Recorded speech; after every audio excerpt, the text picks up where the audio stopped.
important to remember that manipulators are lying as much to themselves as they are to you, which is why you can't talk sense into them. You can't perfect educator your way into them understanding what they're doing, because you are not just up against their bad faith arguments. You're up against the reality that they created for themselves. Now, it's important to remember that bad faith tactics are shame evasion tactics. Our nervous system is wired for survival, and it does not know the difference between ego survival and physical survival. So if something challenges their ego and they don't have enough self-awareness to sit with that reaction, they're going to respond from that survival mode, which can also include the brain coming up with a brand new reality where they're the victor, if not full-on victim. And again, this is done unconsciously because most people are not consciously going, you know what, I don't like how they're challenging my ego, so it's time for me to employ a Darvo. So trying to talk sense into them is going to be a lot like trying to explain to a flat earther that the earth is round. As a personal example, I recently learned that for the last month, my former friend has been leaning into a very interesting narrative. That our friendship ended not because I told her that she had lost access to me because her behavior while Salem was dying was completely out of line. No, it's because I was secretly a terrible friend all along who had been forcing her to be small, and when she finally stood up for herself, I effectively went crazy. Now, on the one hand, it is saying something that just now I am learning about this, because my focus has been on healing from how she hurt me, not checking up on her. And if my friends hadn't alerted me to it, I probably never would have known. But on the other hand, a month after I told her point blank why I am not her friend anymore,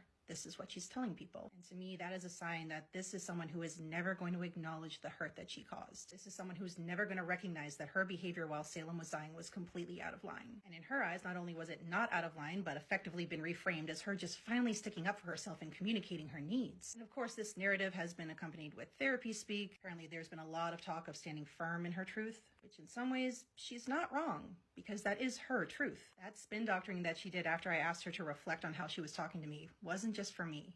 It was for her. And again, there is no talking sense into somebody who has effectively decided that their truth is the world is flat. There is nothing that can be said to them.